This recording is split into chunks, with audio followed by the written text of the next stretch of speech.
Little Lord Fauntleroy, страница 88, Chapter 7. Of course, as soon as the story of Lord Fauntleroy and the difficulties of the Earl of Dorrington appeared in the English newspapers, it appeared in the American newspapers too. Mr. Hobbs read so much about it that he became quite bewildered. The papers described his young friend Cedric in many different ways, but, страница 89, none of them said that he was a little boy between 7 and 8 with a handsome face and curly hair. The descriptions of the new Lord Fauntleroy and his mother were also different.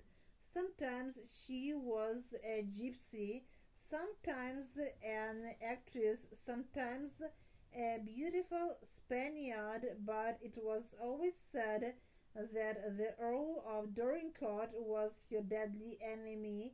He didn't accept her son as his heir. Mr. Hobbs read the papers and discussed them with Dick. The more they learned from newspapers, the more excited they became. There was nothing they could do but each write a letter to Cedric with warm words of their friendship and sympathy. One of Dick's customers was a young lawyer, a poor but a bright, energetic young fellow with sharp wit and a good temper.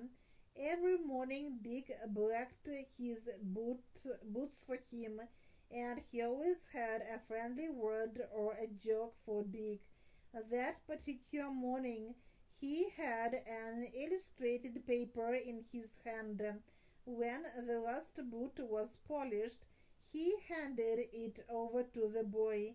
"Here's a paper for you, Dick," he said. "There is a picture of an English castle in it, and an English earl's daughter-in-law, Earl of Dorincourt and Lady Fauntleroy. Hello, I say, what's the matter?" Страница 90. The pictures were on the front page, and Dick was staring at one of them with his eyes and mouth open. His face was pale with excitement. Dick pointed to the picture, under which was written, "Mother of Clement, Lady Fauntleroy." It was the picture of a handsome woman with large eyes and heavy braids of black hair around her head. "It's her," said Dick. "I know her." The young man began to laugh. "Where did you meet her, Dick?" he said. "At Newport or in Paris? Never mind," Dick muttered. "I know her." And he ran to Mr. Hobbs. The grocer couldn't believe his eyes when he saw Dick rush in with the paper in his hand. "Hello!" exclaimed Mr. Hobbs. "Hello! What's the matter?" "Look at it," panted Dick. "Look at that woman in the picture. She isn't a lady. You may eat me if it isn't Mina. She is my brother Ben's wife. She took their little son and ran away from Ben." Mr. Hobbs dropped into his seat. "I knew it was a put-up job," he said.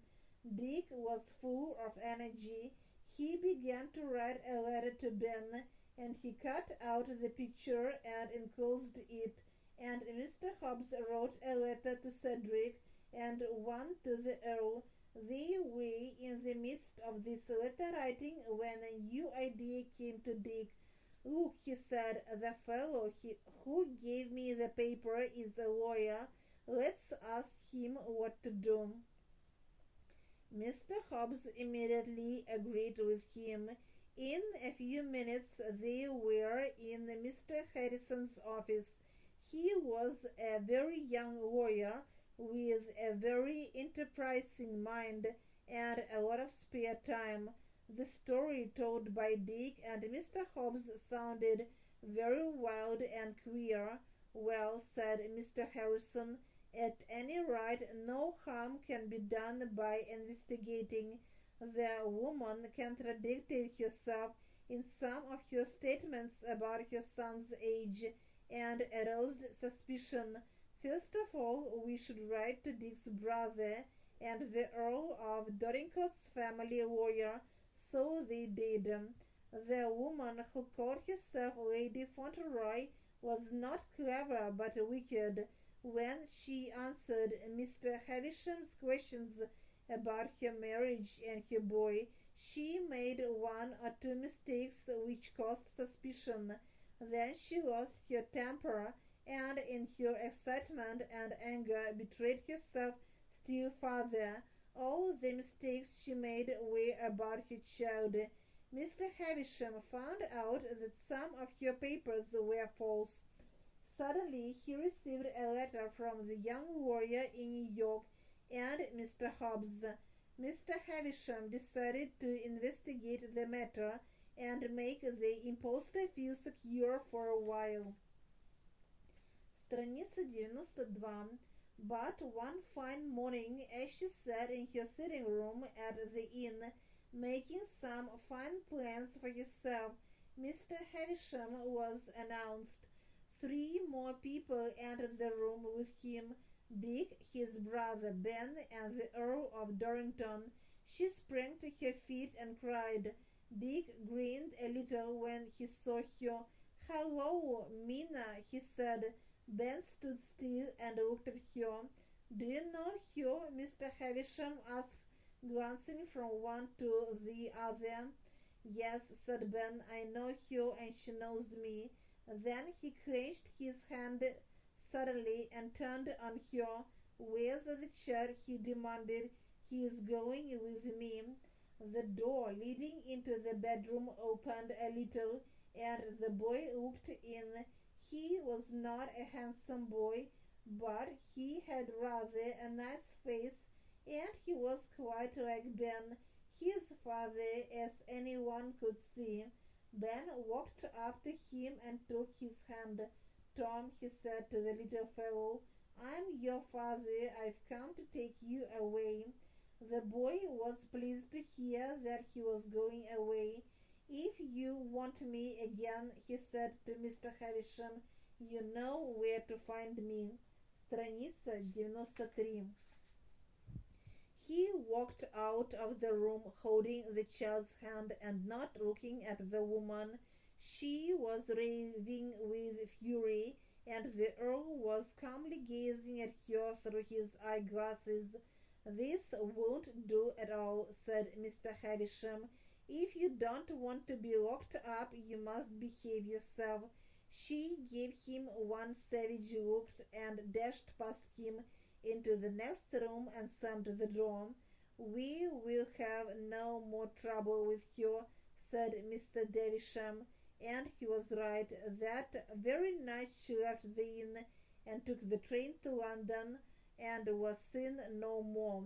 When the Earl left the room, he went at once to his carriage. "To Court Lodge," he said to Thomas. When the carriage stopped at Court Lodge, Cedric was in the drawing room with his mother. The Earl came in, his deep eyes flashed. Then he put his hand on Cedric's shoulder. "Fauntleroy," he said, "ask your mother when she will come to us at the castle." "Fauntleroy?" Mrs. Errol exclaimed happily. "Fauntleroy!" The boy flung his arms around his mother's neck. "To live with us," he cried, "to live with us always." The Earl looked at Mrs. Errol, and Mrs. Errol looked at the Earl. Страница 94. "Are you quite sure you want me?" said Mrs. Errol with her soft, pretty smile. "Quite sure," he said bluntly. "I hope you will come." Ben took his boy and went back to his cattle ranch in California. The Earl of Dorincourt wished to do something for him, so he decided to buy his ranch and put Ben in charge of it, with a very good salary. Ben was happy with this plan. But Dick and Mr. Hobbs did not return to America for some time. The Earl promised to pay for Dick's education, and Mr. Hobbs wanted to wait and see the celebration of Lord Fauntleroy's 8th birthday. What a grand day it was when little Lord Fauntleroy's birthday arrived, and how his young lordship enjoyed it. The whole world seemed to be happy. There was someone else who was happy too, an old man who had not often been happy. He didn't suddenly become as good as Fauntleroy thought him, but at least he began to love something, and every day he was more pleased with his son's wife. He liked to hear her sweet voice and to see her sweet face.